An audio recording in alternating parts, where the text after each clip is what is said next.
So let me start first by thanking Kevin and Dr. Hu for the invitation.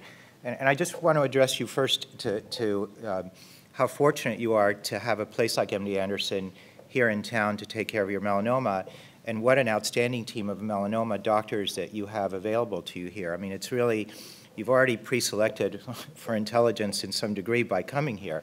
You have an outstanding leader in Pat Hu, you have a great faculty here, you have a number of outstanding surgeons, and it's really important to get your care for melanoma at a really specialized center like this with a great team that you have here. So again, I just want to make sure that you know that you're in a great place and you're being taken care of by outstanding physicians. The other thing that I think that is important for you to understand is that even though we work in different places, all of the melanoma community, the doctors, actually are all working together to try and find better treatments for melanoma. Dr. Hu and I have known each other for over 20 years. Even though we're at different institutions, we talk, we send patients to each other, and we work as a team with people in New York and Boston and Los Angeles to try and develop the best therapies. And the reason why we have better therapies, I think, to offer is because of this close collaboration that we've had for many, many years. So I'm going to talk to you a little bit about immune therapy. They'll probably have to pull me off because I usually take an hour in the clinic to explain this to patients, and I only have 20 minutes. So if you see a hook here to pull me off, it's just because I'm so enthusiastic about this that I may not get done in time. The first thing that I want you to, these are the questions that I want to address in this talk. First of all, what is immune therapy? I think people don't really completely understand what we're trying to do.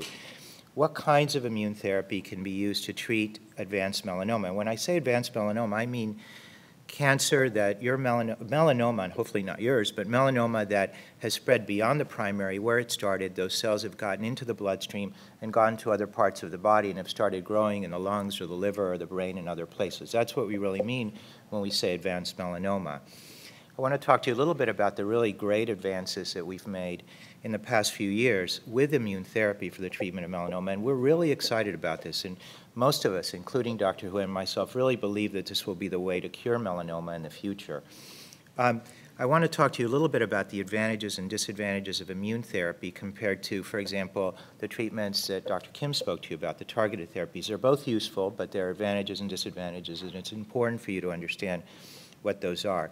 And I want you to understand, if we can get through it in this period of time, how immune therapy is incorporated into the overall treatment of melanoma. I'm going to show you a lot of pictures. The same slides I would show to a physician audience, I'll show to you also. So I'm going to take the most time here in sort of trying to explain the principles of immune therapy, because I think that's the most difficult thing to understand. So let's start with, where's the mouse? Here it is. So let's start with the cancer cell. Cancer cells actually have specific determinants that the immune system can recognize. That's either something specific to the melanoma. There are proteins that are only expressed in the cell of origin of the melanoma, the melanocytes, that are not expressed in other cells, and those can be targeted by the immune system. There are proteins also within the cancer cell that are only expressed in development, so in utero as the babies are growing, but not in adults.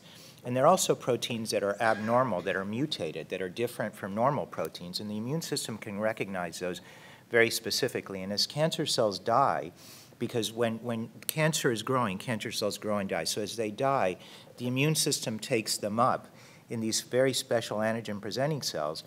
And in the lymph nodes, in your lymph nodes, these antigen-presenting cells present these specific determinants from the cancer cell to T lymphocytes. Those are really the most important cells that fight melanoma.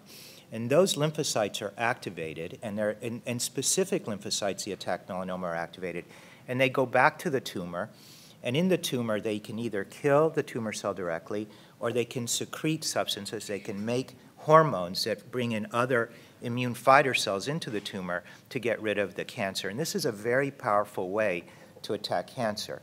So the key things for you to understand is that the most important cell is this white blood cell, or this cell that circulates in the body called the T lymphocyte.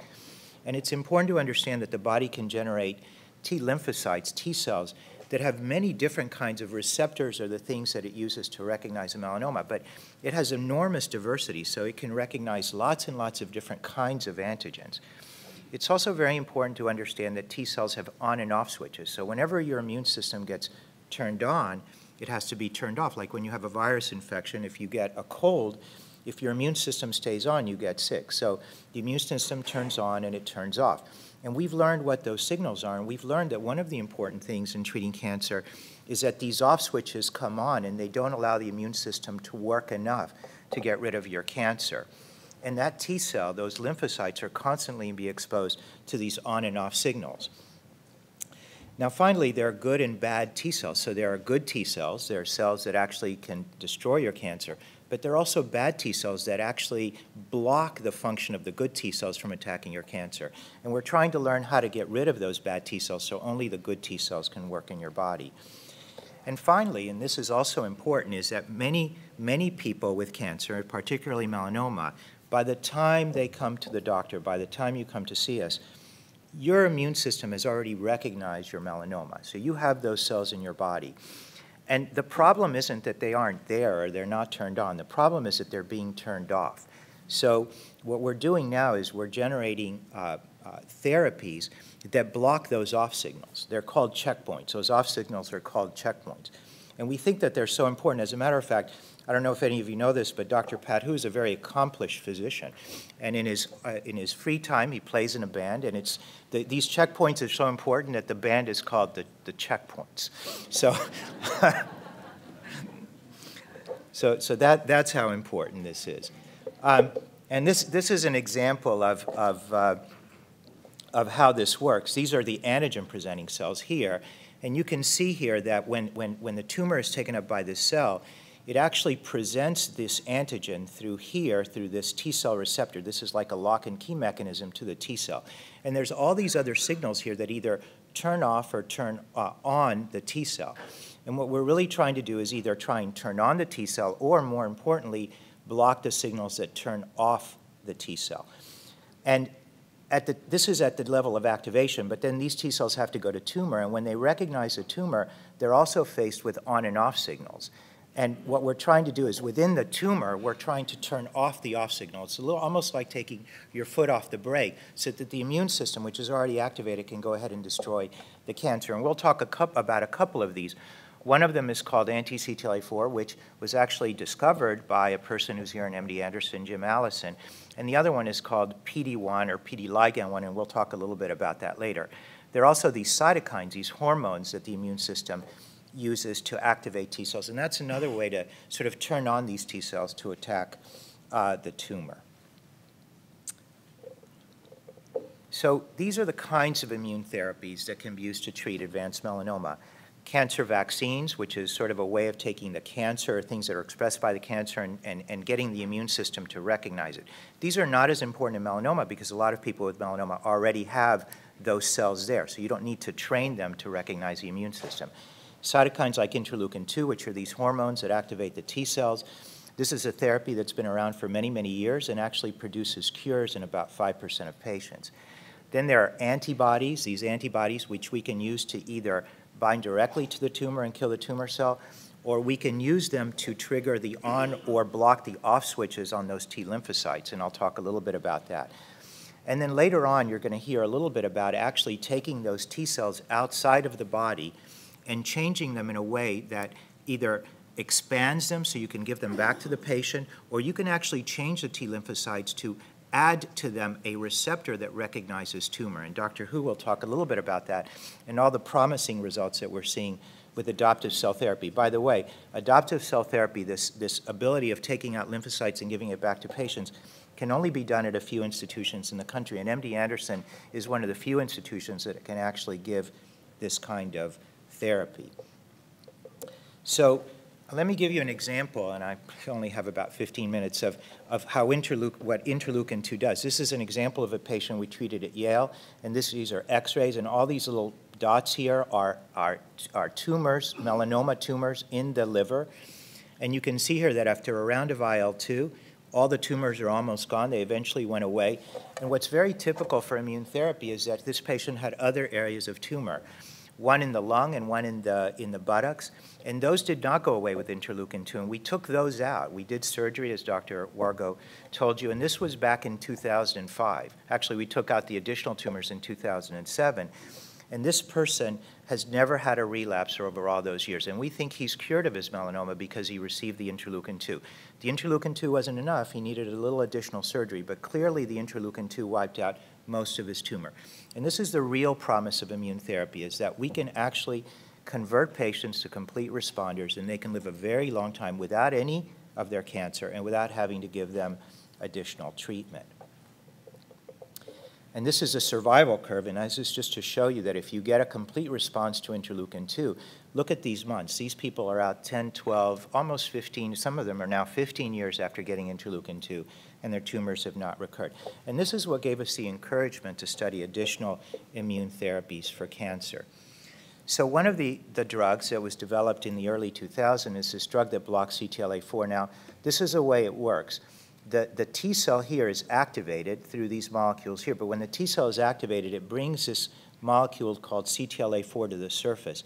And when CTLA-4 comes to the surface, it binds to something on this antigen-presenting cell, and this interaction here turns off the T cell. So when we give an antibody here and we block CTLA-4, you're actually turning on the T cell. You're blocking the off signal. You're taking the foot off the brake so that the T cell can become activated better. And here's another example of a patient who received CTLA-4. This is at our institution. And he came in with all of these lesions here in the lungs. All of these white spots are melanoma tumors. And after just 2 doses of the anti-CTLA-4, almost all of these lesions went away. This X-ray has not changed now in over 5 years. And he's doing amazingly well. And I think we've actually cured him of his cancer.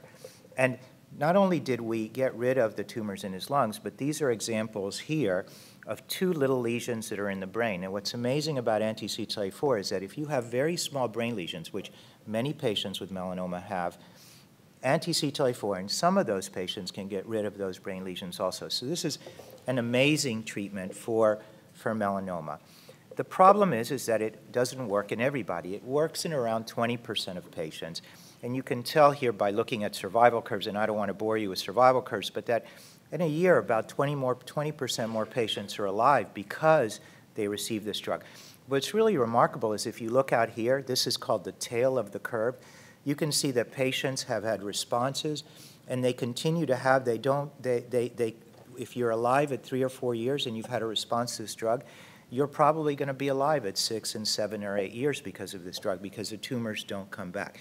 It gives a permanent response to the cancer.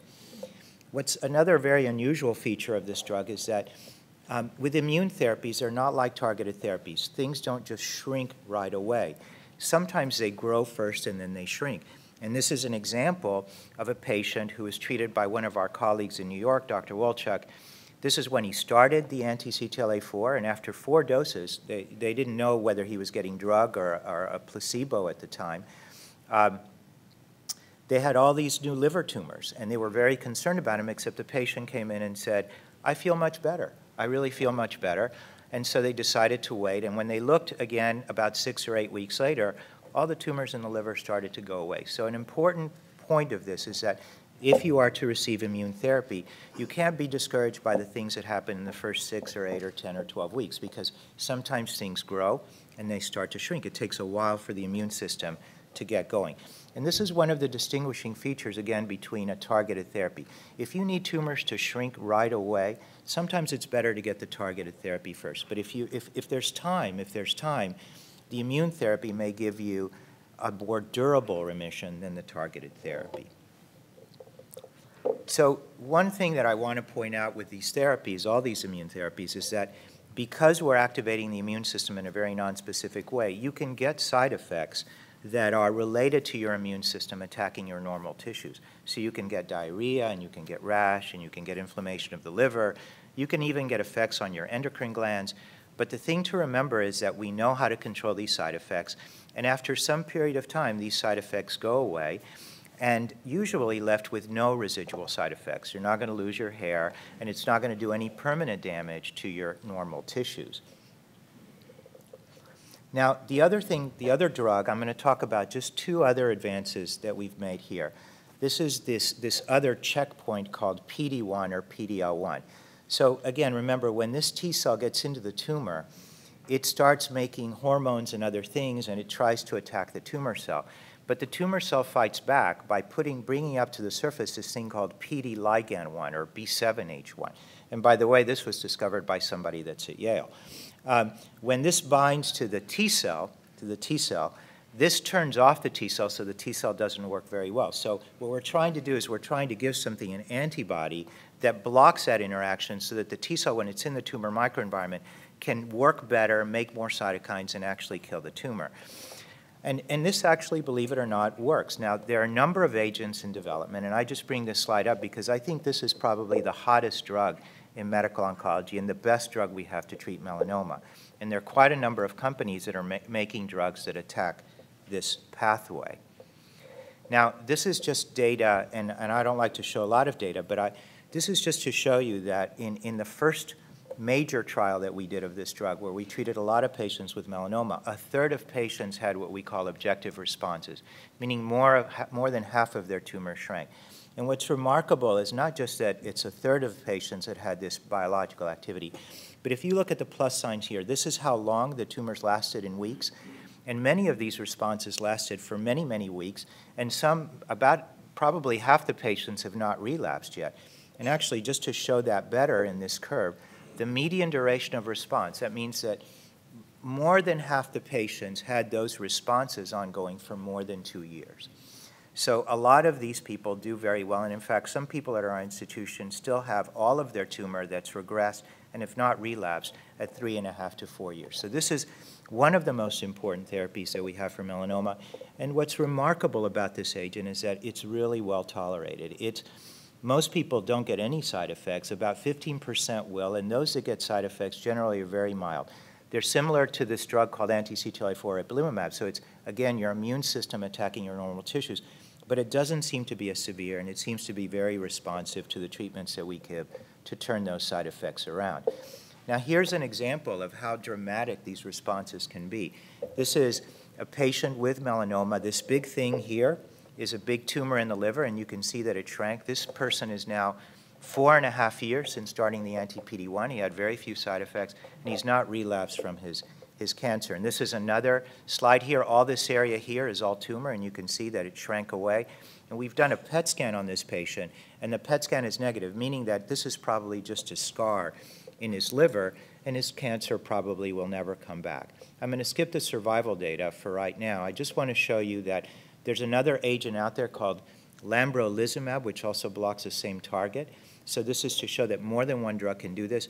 And Kevin Kim showed you slides like this. Every one of these is a patient.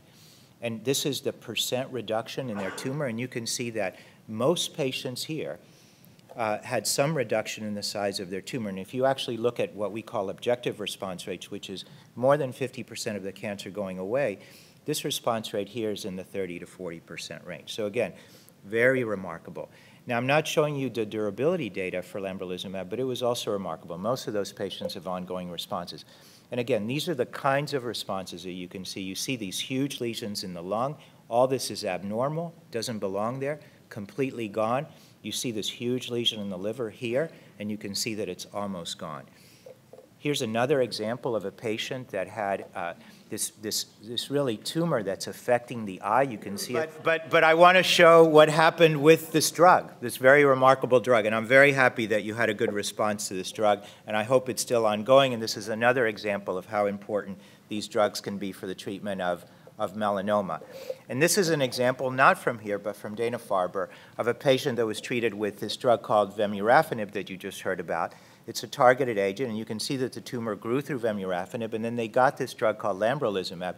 And you can see here this very dramatic response of these skin lesions in this patient out here at week 46, and my guess is this response is still ongoing.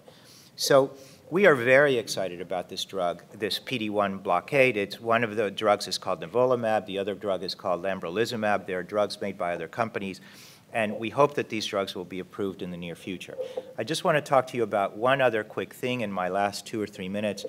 So 2 institutions were fortunate enough to have started a trial combining Ipilimumab, the anti-CTLA-4, and then Nivolumab, the anti-PD-1. It's not because these 2 institutions were special. It's because we were especially good at begging the companies to let us do this trial. So that happened at Yale and at Memorial because we're very good at begging. And so they gave us this clinical trial, and we were really amazed at the responses that we saw with this combination. Now, this combination is more toxic because whenever you combine two immune therapies together, you're going to get more toxicity. So we saw more toxicity, but we learned how to manage that toxicity. And we were very surprised that we had somewhere between 40 to 50% of our patients who had objective responses, more patients that had evidence of clinical activity. But it wasn't just that. It was that when we saw these responses, the responses were very deep. So by the time we did the CAT scan, a lot of the cancer was already gone. And this is an example of what's called a waterfall plot. And each of these patients is a patient on the trial, and this is a percent reduction. And you can see that a lot of these patients had more than 80% of their cancer reduced by the time we did that first scan at 12 weeks. So we're very excited about this combination. This is just another way of showing the data, and I just wanted, this is called a spider plot, and this is just to show the reduction at the 12 to 20 week mark, and you can see how rapidly the tumor shrank in these patients, and most of them have ongoing responses. I'm going to show you just a few x-rays here just to show you how dramatic this can be. This is a woman who had an anal melanoma, primary melanoma, who had metastasis. This is usually a very aggressive tumor. It's very hard to treat, and you can see here that she had this cardiac implant go away. She had these lesions that were next to the liver that completely disappeared. We treated her on February 1 of 2011, I believe, and she's now beyond 2.5 years with an ongoing response. She only got a single dose of this combination because she developed a little inflammation in the eye. So just with a single dose of this combination, all of the cancer went away and has not recurred in now over 2 years. And this is another example of a patient that belonged to my partner, Dr. Kluger. She didn't consult with me because if she would have consulted with me, I would have said this patient should not go on a clinical trial. He was too sick. But she went ahead because she doesn't listen to anything I say. And she put him on trial without my knowing. And this person was very sick. Within weeks, all the lesions in the skin started to go away. All these bumps here were completely disappeared by 12 weeks. Almost every CAT scan slice had multiple lesions. All these things here by the heart almost completely went away. There are things within the abdomen. This is very hard disease to treat. Went away. Within a few weeks, started feeling better. Here's another cut of multiple lesions you can see here on the skin that have gone away. And he's now out about 1.5 years without any recurrence of the tumor. And this is a survival curve of that combination. Now, a randomized trial needs to be done because we need to know for sure that this is better than giving Nivolumab alone. But this 1-year survival of 82% is the best I've ever seen. And we're really hoping that this combination in the randomized trial will show the kind of effects that we've seen in this initial study. And if it does, we're coming much closer to helping maybe 1/3 to 1/2 of patients with metastatic melanoma more than we've ever, better than we've ever done before. And I think that what you're going to see in the next talk by Dr. Hu is there are other therapies like adoptive cell therapies that will even improve on this response rate. So very briefly, the advantages and disadvantages of immune therapies. What you've seen here is that immune therapies, at least Nivolumab, can cause remissions in about 1/3 of patients. The difference between a targeted therapy is you have to have the mutations. With immune therapies, it doesn't matter whether you have the mutation or not. You get higher rates of response with the targeted therapies, at least before we had this combination of Ipilimumab and Nivolumab.